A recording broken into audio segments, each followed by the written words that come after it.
We live in a fast-paced and hectic world where it's easy to feel overwhelmed, stressed, and out of control. How do you manage all the competing pressures without losing sense of yourself? How do you stay focused enough to not only plot a path, but follow it? Welcome to Master Your Life, a show that offers inspiration, insight, and intelligence, as well as success stories from many walks of life that can show you how you can control your own destiny. Our knowledgeable and entertaining host and her guests give practical advice that you can use every day in the quest to master your life. Now, here's your host, Leaha Mattinson. Hi, everyone, and welcome to today's episode. And from wherever you are on this beautiful planet tuning in, thank you so much for your time and attention. We really appreciate everyone who has not only listened in, but liked, shared, and sent these episodes to their friends and families throughout the world. We're now at about over 300,000 downloads a month, so it's very exciting. If you're tuning in on UK Health Radio, then we're at 1.3 million listeners on that platform. So I just again want to say thank you to everybody who is tuning in and sharing episodes with their friends and family. It's exciting times seeing that people are taking back their health and well-being.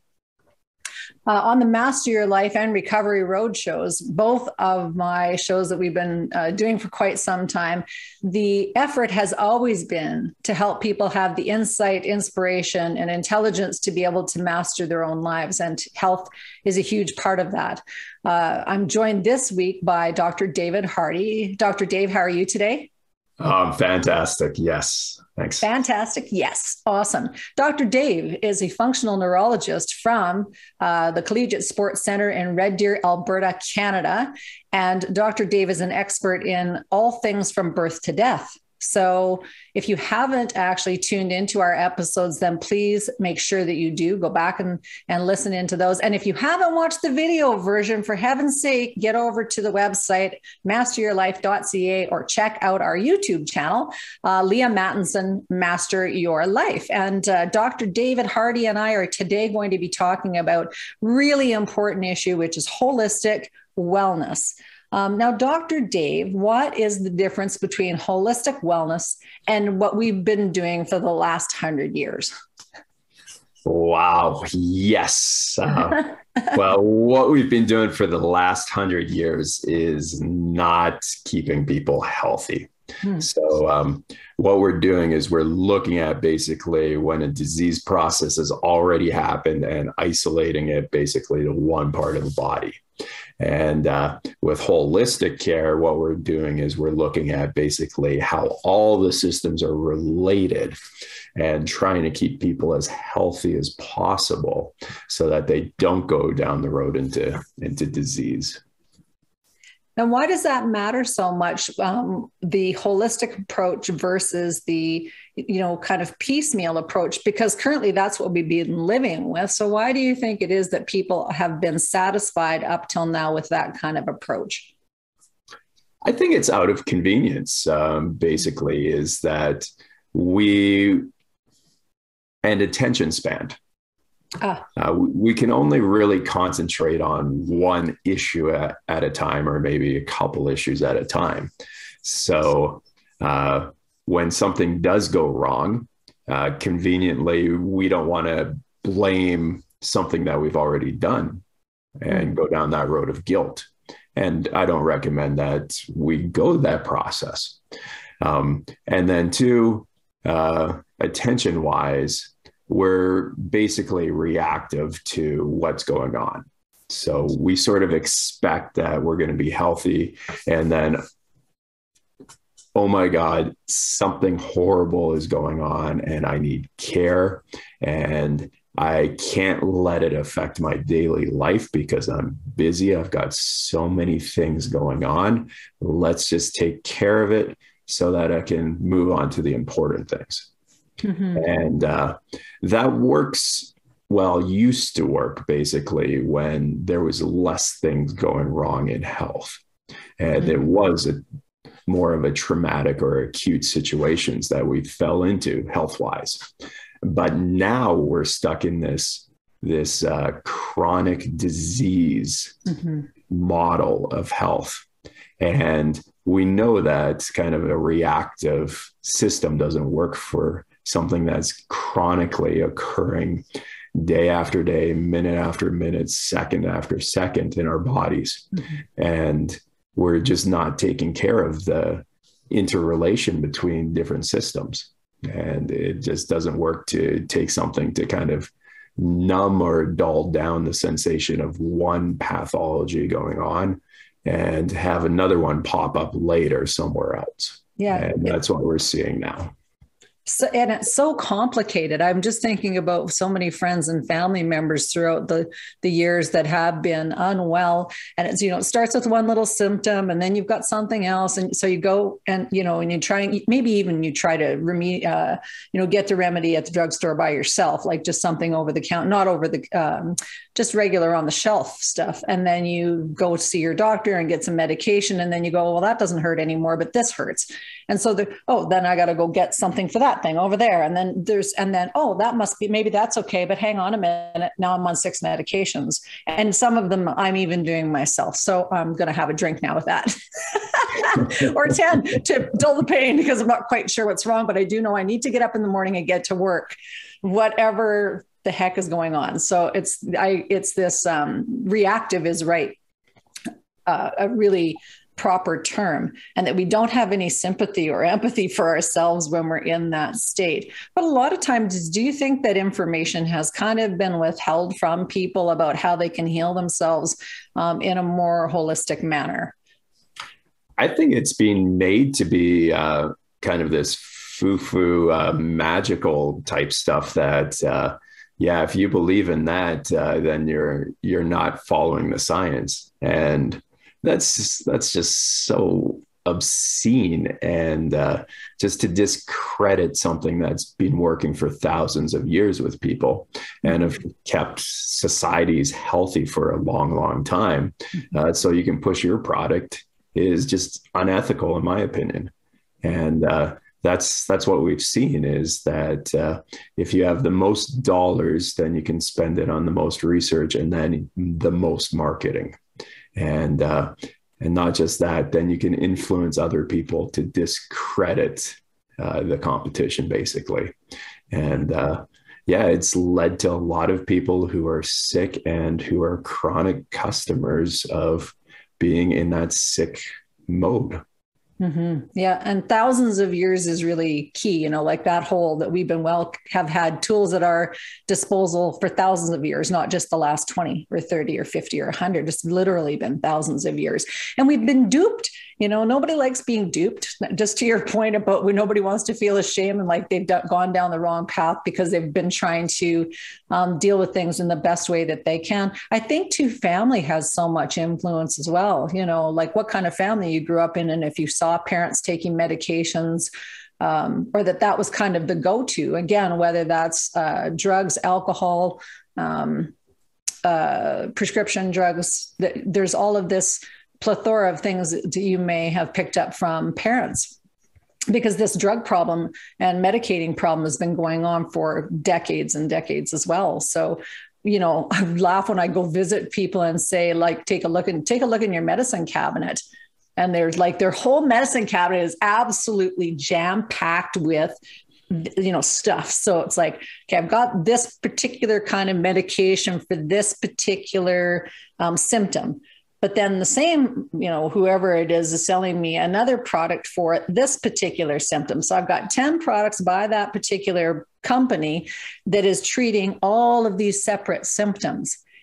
And Right. So their cupboards are absolutely stuffed full with thousands and thousands of dollars of medication. And it's stunning to me. I just go, holy man, because when I grew up, where I was growing up, there was no medication, very, very little medication in the cupboards. And so even the expense of the medication would have been discussed in our family about whether or not we would go and buy, say, like aspirin or Tylenol or Advil or any of that stuff. Well, do you really want to spend $20? Like, how bad do you really feel? Do you just need to go sleep? Maybe you need to go for a walk out in the fresh air. So I know it's funny, but it was the cost benefit analysis, right?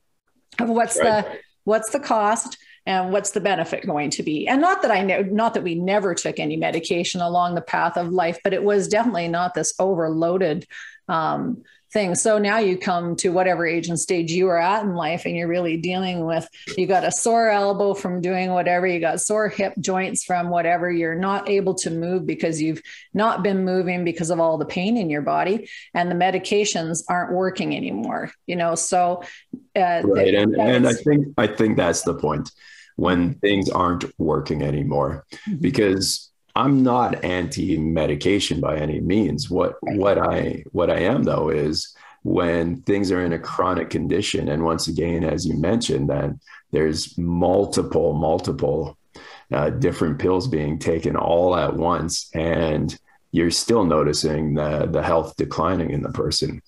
And medications, they don't necessarily make people healthier. They stabilize a pathology. Or they dull down a sensation and to help you recover from something, basically.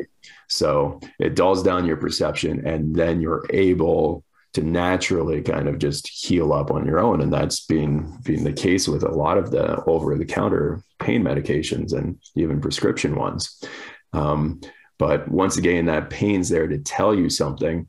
And then after the fact, people aren't asking the question is, well, why did I have the pain? And, well, why are my tissues in a horrible condition right now? And how do I get them better so that the next acute event of pain or whatever it is doesn't flare up again?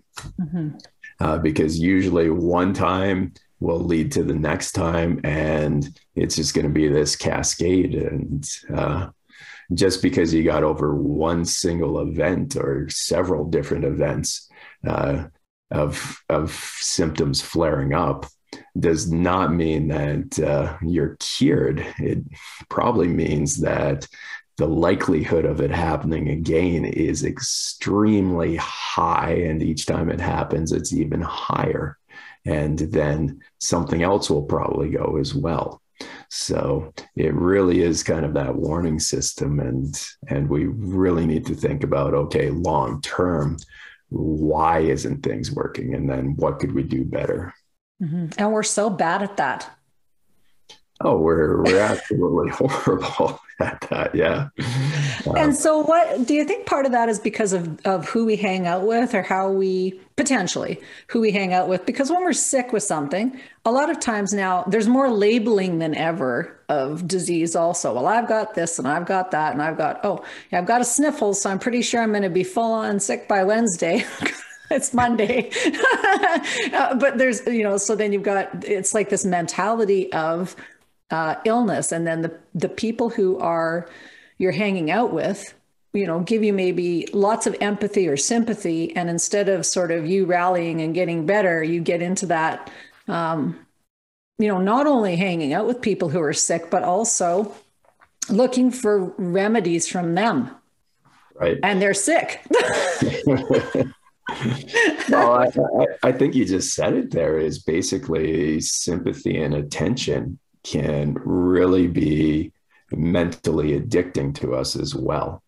Is that we like people to care for us when things aren't going right. And that's just naturally in our psyche and in our relationships.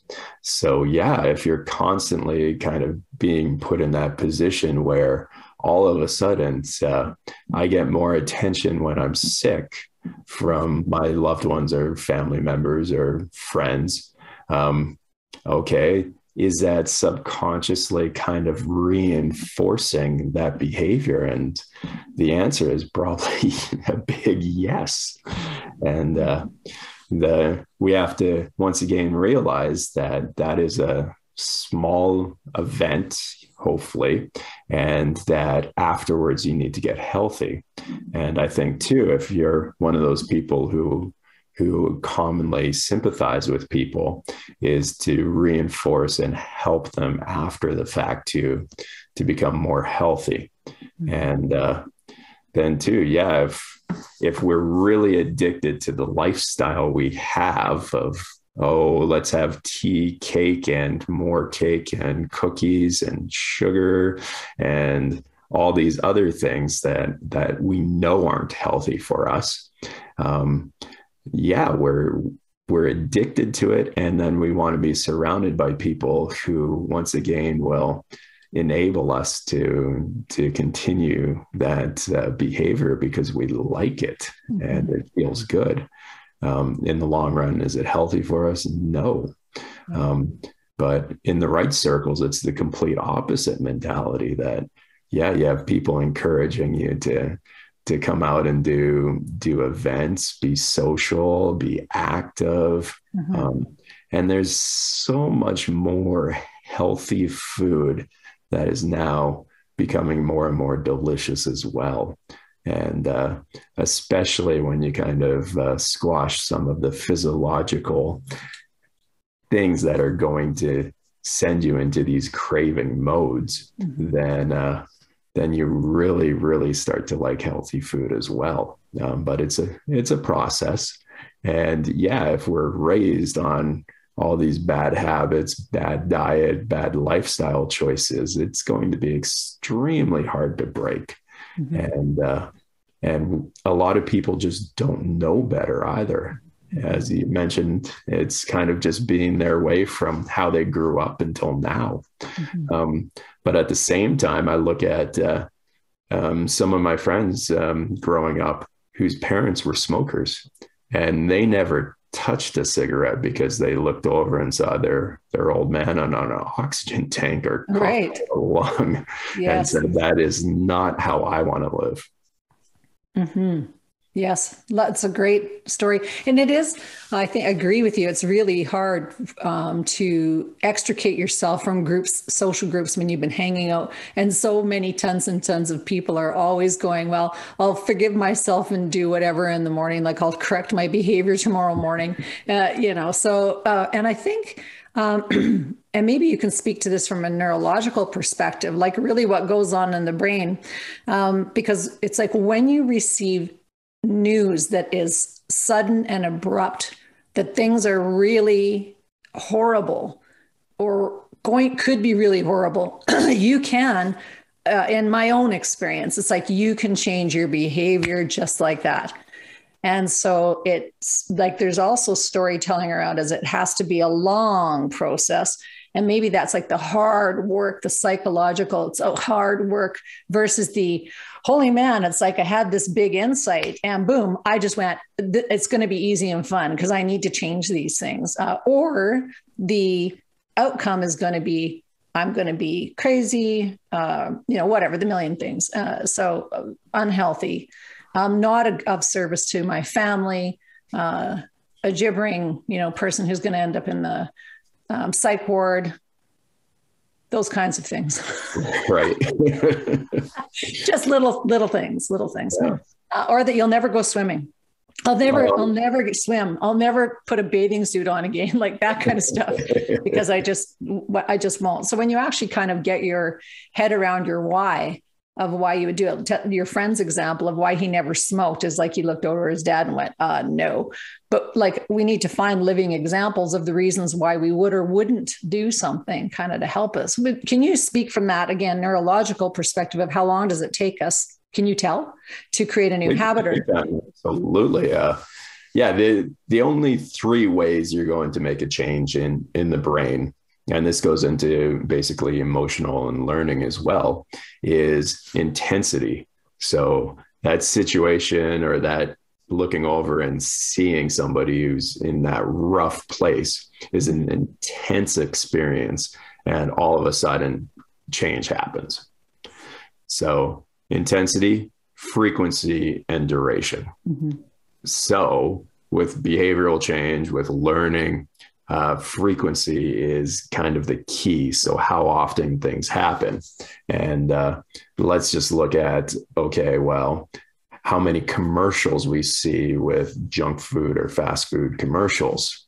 So we know it's unhealthy, but we're constantly seeing those images and all throughout the day. And that reinforces that, yes, let's go for that cake. Why am I having a craving later? And well, 30 seconds before, you just finished looking at a magazine and you saw that picture type thing. So it's triggering, once again, the thought processes you already have. And then, of course, it's duration as well. How long do these things last for? And yeah, when you're trying to make a change now into more of a positive way, you've got to battle, obviously, everything you've learned, but you also have to battle all the triggers that would send you back into your old habits and ways as well. And yeah, so finding and latching onto an intense reason why you need to change is definitely going to be a key trigger change. And then, of course, now you need to reinforce that feeling with a whole bunch of frequency, different things to, once again, cue you into the right direction. And then you've got to do it basically in chunks of time that make, once again, that reinforcement last. So sometimes you can do something too short, or you can do it for too long and still have that negative effect. You need to find that perfect amount of time to actually reinforce whatever pattern you're looking to achieve. And then, of course, you've got to fight all these tendencies and messages that would send you back into the other form or fashion. And the best way to do that is, once again, you've really got to be vigilant about changing your environment so that those cues and everything that's sending you back into those old patterns just aren't there. And the kind of the analogy, you are what you focus on type thing, is really key in that respect as well. So yeah, so the sweet spot is a really good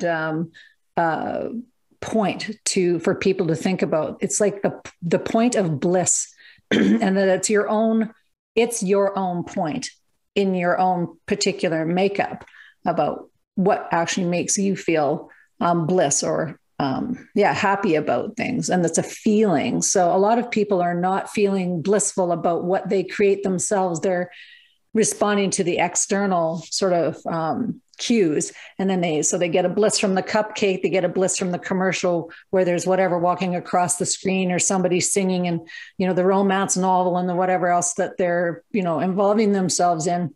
But the bliss isn't an internal one. So that's even very, very foreign for people to even consider.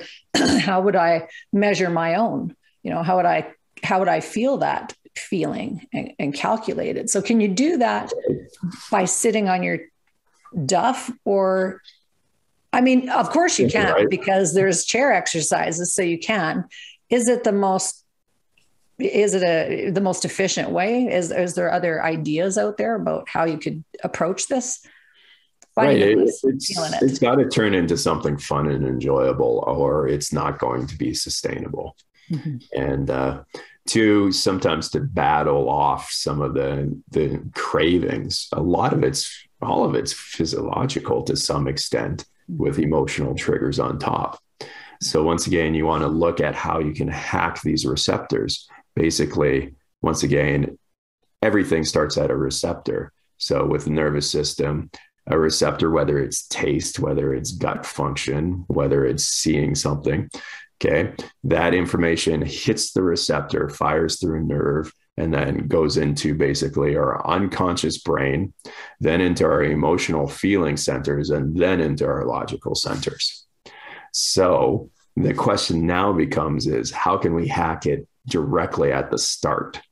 So with taste, obviously, we've got that craving for sugar, and then that triggers hormones and everything down that line as well. So is there a way we can get away from being addicted to that sweet taste? And yeah, balancing blood sugars is a huge one. Balancing stress chemistry is a huge one, because we need energy for stress, and that puts into the cravings. So how many people go into that stressful eating after, once again, an emotional, stressful trigger happens? So they're craving that sugar partly to get that physiological response of feeling better, but also because the body is saying, I need that energy source. So really a lot of it comes down to the initial phase of, okay, well, how do we balance blood sugar levels and our stress responses is so key with a lot of this. And then too, with stress responses, basically it's an externalization of something happening coming at us. Whereas the opposite of that would be, okay, what body sensations, once again, make us feel better? And quite often that's touch, sound, and so much of these soothing things. And well, why don't we try to start skewing it towards all these soothing things that make our own bodies feel better? And then the outside world doesn't look as scary to us. I'm just struck by the, I think like the patterns of behavior that we learn, or the unconscious activities that lead us to be unhealthy, are really important. So for anyone who's listening into this or watching it at masteryourlife.ca, I want you just to take a minute to think about your health and to really like just feel down your body and feel like, is there places on your body that actually don't feel that great? And the reason I'm asking that is because often we're very unconscious about our own, the shell that we're living in, you know, so we, you know, get right in front of the mirror, we throw on our, you know, makeup or shave our face or whatever. I do both at this age, just kidding. It's just, you know, like, so you're so unconscious in the morning routines or habits or rituals. And often the mirror is only like this little section of your head. So if your head's looking okay, then everything must be all right. But, you know, when you actually start to take notice of your body, you might notice that things are not exactly the way that you want them to be. And I think also we get caught in the questioning ourselves. Why did I get in this shape? What's wrong with me that I got in this shape? Or how did I let myself get into this condition? And then it ends up being this big, like self-flagellation exercise instead of going, what am I going to do about it? And I feel like I can speak very directly to this because I was 100 pounds overweight as the result of being sexually abused as a young person, as a child. And so, I did not understand why I was emotionally eating. I didn't have the concept or precepts to be able to do that. Right. But at 30 years old, I went, holy man, like this is not okay. And so I need to unwind the condition of my body. And then the rest of it kind of resolved itself. You know, a lot of the feelings and trauma that was trapped in the fat sort of came out as the fat got lost. And it was a very like intentional process of doing that.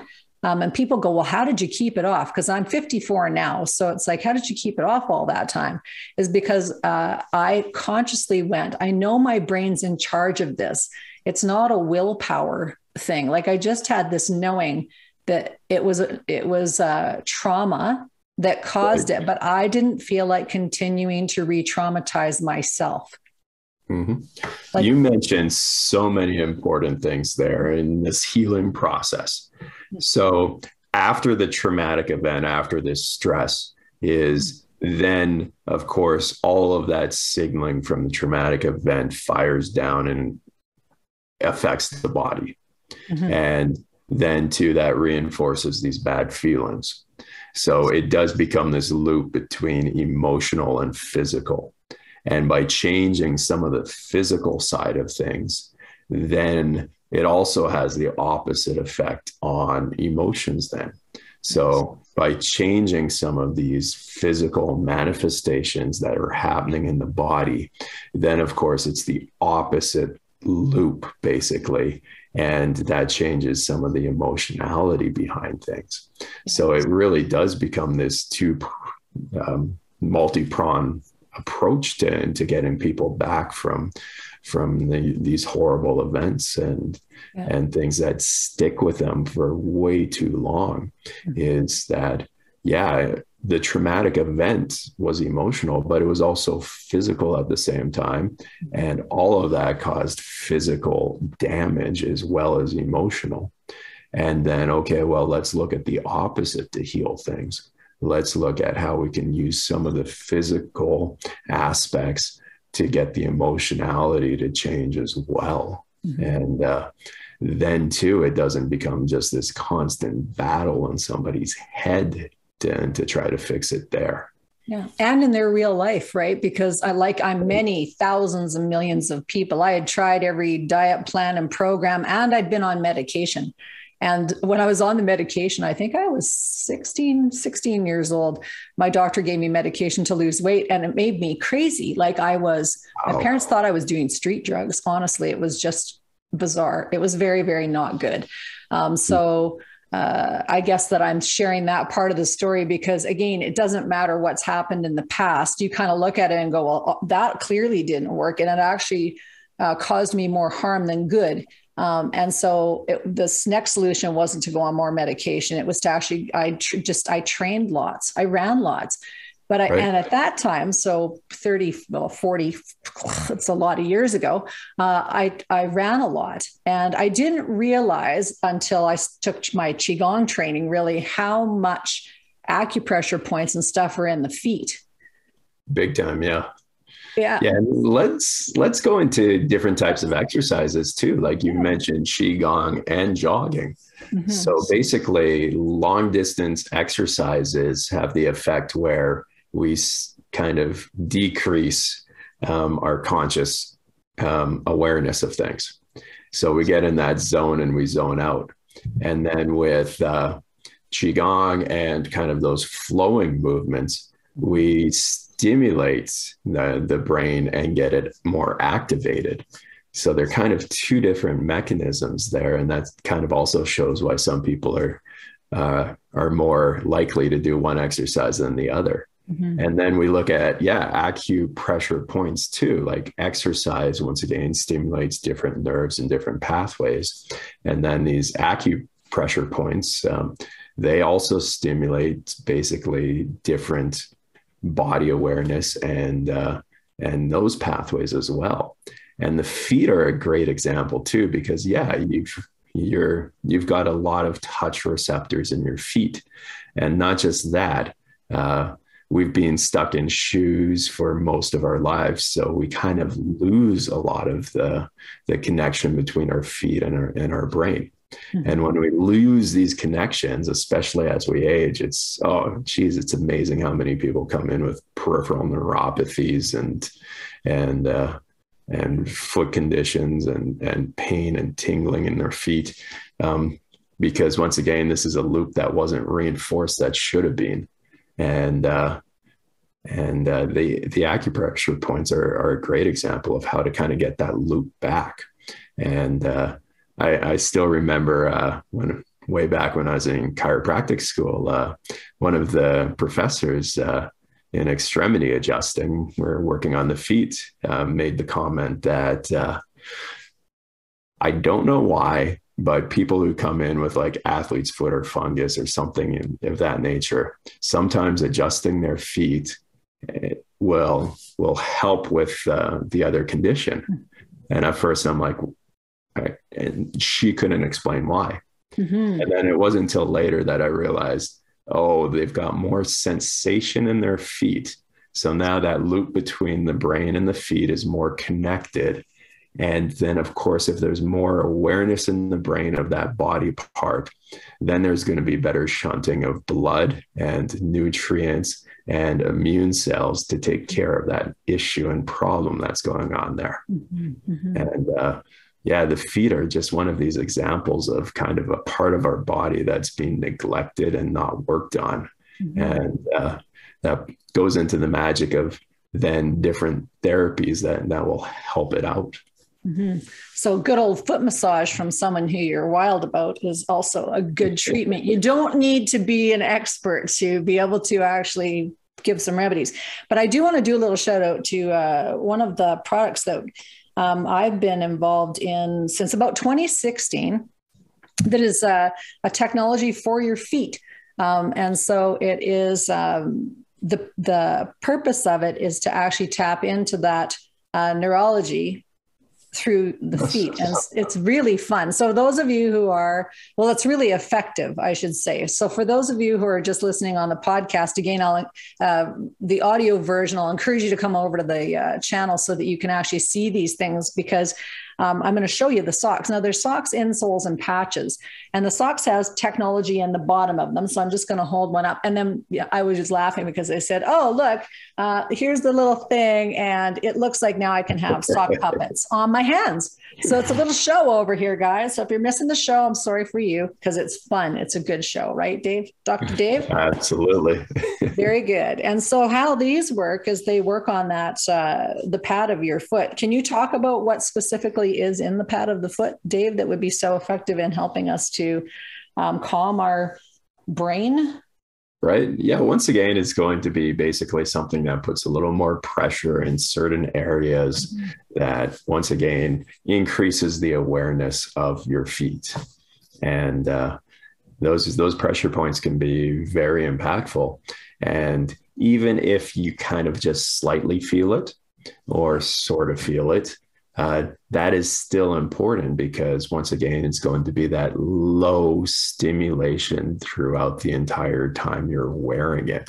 Mm-hmm. And just once again, that constant more excitement or stimulation through those nerves and those points are going to once again get that system and that loop to fire up and work. And once again, and has so many things. Just imagine though, like the example I use, feet, some people get it, some don't. And then, well, what about your hands? How often do you use your hands? How much do you touch things? If you were to put like this big glove on that restricts how well you can actually feel with your fingertips, how dull would things start to become? Mm-hmm. And now with the take them off, like we've all had like rubber gloves on when painting or something, and taking them off, and all of a sudden it starts to feel better. Mm-hmm. And then we go and touch something and it's like, oh, that's heightened. I'm glad I've got that back. Well, that's kind of what these pressure points are doing with the feet. Mm-hmm. But we're dealing with obviously a longer time span of things just not being stimulated in the right ways with the feet. Right. And it's very much, this is a holistic approach. These socks, because they are socks, insoles, patches, because what they actually do is they help to restore the harmony in the body. So they even affect metabolism, your sleep, the general sort of feeling of calm. And I was really impressed with them. I tried them out in 2016 at a conference for Huntington's disease in Halifax, Nova Scotia. Okay. And so the testing protocol was really funny. The guy who is I think he was the inventor of these, not of the technology. So he doesn't actually, take claim for inventing this technology, but he's just taken the technology and put it into wearable stuff so that you can, reduce pain, have better balance, deal with stress in your, and what else do they say about these little guys here? I just want to get it right. Yeah. So better balance, pain relief, more energy, recover faster, and neural health. And so when I was doing this testing, it was a push test. So I would stand, with my feet apart, and the tester would just give me a little shove from the front, and then a shove from each side, and then a shove in the back, just to see how stable I was. Right. And then the other test was a toe touch, and I was in pretty good shape. So it's like I could touch my toes. That was all right. But then he said, okay, well, step in the insoles. So they just had them sitting on the ground, and I stepped in them, and I felt like a magnet had just like sucked me down into the ground. I don't even know how to describe it. It was so weird. It was just weird. So it's like this clunk, and I felt like so stable. It was just so weird, because again, I was in really great shape, and I thought, this is a sensation I have never had in my life. And so then he tried to push me.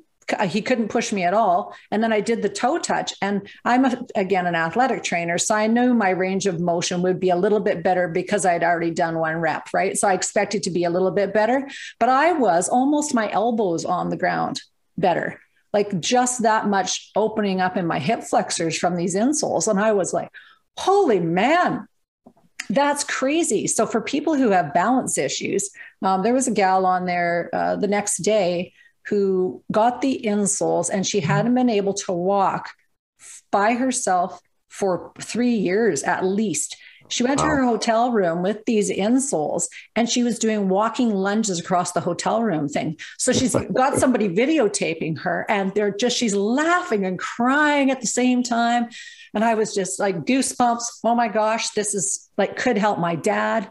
I just, so because my dad had the neurological disease. So I just went, oh, this is such great technology. I've got to try it. So now, several years later, they have patches. So lots of athletes use this. For those are people who are hockey players. Luc Robitaille is an ambassador of this product. For people who know Dr. Zach Bush, he's a fan of this as well. There's orthopedic surgeons who have this as their standard of care with their patients. And so, so it's very, very powerful technology. And why I love it, of course, is because it's helping to heal that brain. It's helping to bring in brain harmony, which is calming, soothing. I know people who look at me go, "You're not calm, Mattinson. Put on double sock." You need to put them on your hands and your feet. Okay. And have a patch too. Okay. But for anyone who's interested, you can find out more about them by coming to the website and masteryourlife.ca and, get your pair. I was going to show more things on this episode, but I can't because I went on a road trip yesterday and my insoles all got taken, my patches as well, because people were like, we got to try this stuff out. So that is a fun technology that's holistic because it's helping you to manage your brain. And I'm putting my sock puppets back on because I do want to focus a little bit on the hands. Now, I don't know if these would work on your hands or not. And I have grandkids, so sock puppets might have their place in our house for giving it, but that might be the new clinical trial in the mountains. And you're onto something. Yes. I'm onto something. Exactly right. But I do want to say something that's really powerful is clapping, like applause is very powerful. So you're, clapping clap for yourself. Do your own practice. So what are the receptors in the hands that actually activate when you clap or when you knock at the wrists? Is there things that specifically sort of activate and energize or heal us in a more holistic way? You're going to have different receptors for touch, pressure, temperature, muscle movements. So kind of the combination is always going to be a good approach. Now, of course, they're more isolated into larger clusters in different areas. And that's what we find with the trigger points. A lot of people kind of where your thumb meets your hand, if you press on that, a lot of people notice that can be soothing for them. It's actually really amazing though, when it comes to touch in our hands, just how much, once again, sensory input goes in from our hands into our brains.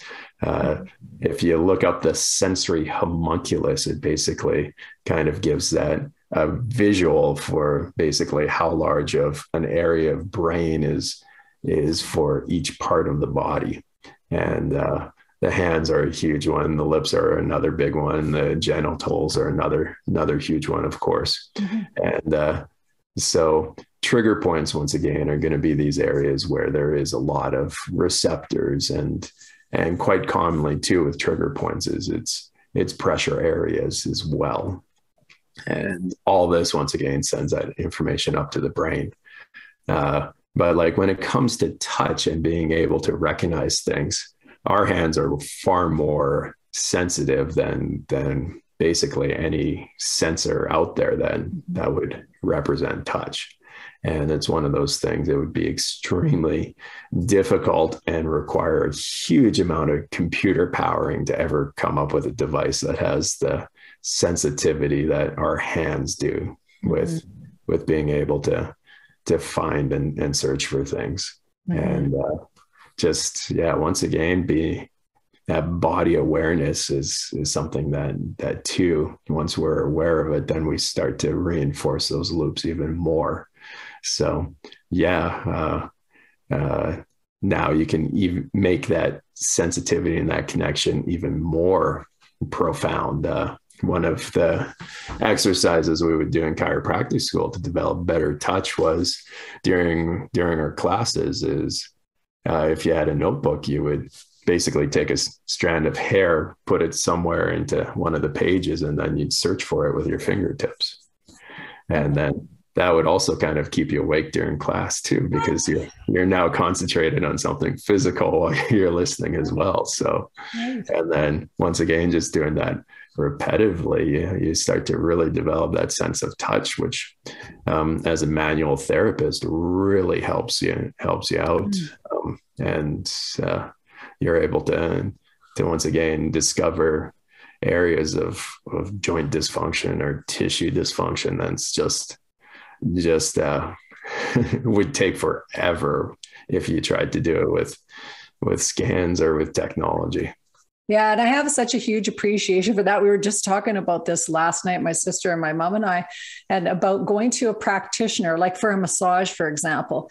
Right, and the massage therapist is saying to you, oh, it's like, what kind of massage do you want? And, how hard do you want to go? And I said, what I love is the massage therapist or the treatment practitioner that can actually just feel what's going on in my body with their hands. And I don't have to talk. I can just breathe. That's what I love, is like that. Just you can feel what's going on. So would you say that you would develop in your training that heightened sense of touch where you can feel it? Definitely. Yeah. It's a part of it. Absolutely. Yeah. So it's a great reason to go to a practitioner for some help. So we're out of time almost, Dr. Dave. So oh, wow. Yeah, I know it just goes by so fast. I wanted to just say one of the things also that was really powerful. So for those who've got little ones, you can do fun games where you put a bunch of objects in a bag and actually have them reach their little hands in, and say what it is. That's a fun one. But high-fiving your kids, high-fiving both hands. Definitely. Are good exercises. So, and that's free and it makes people laugh. So it's and you don't have to do it with the sock puppet on, but if you want to, you can check out these beautiful socks. I'm going to show you more of them because they are gorgeous. So, and lots of different styles and, and so for the people who don't like to wear socks because summers come in the patches actually take place of the socks. For more information and the actual technical videos on that, come over to the website so that you can improve your health holistically. Dr. Dave, thank you so much for being my guest once again on this show. And wish everybody a wonderful week. Love yourselves, love each other, mind your minds. That's all for us. Bye for now. Take care. Thank you for being a part of our program today. Master Your Life is a presentation of Leaha Mattinson Enterprises, Inc. Join us next time on Master Your Life, helping you to discover the very best of you.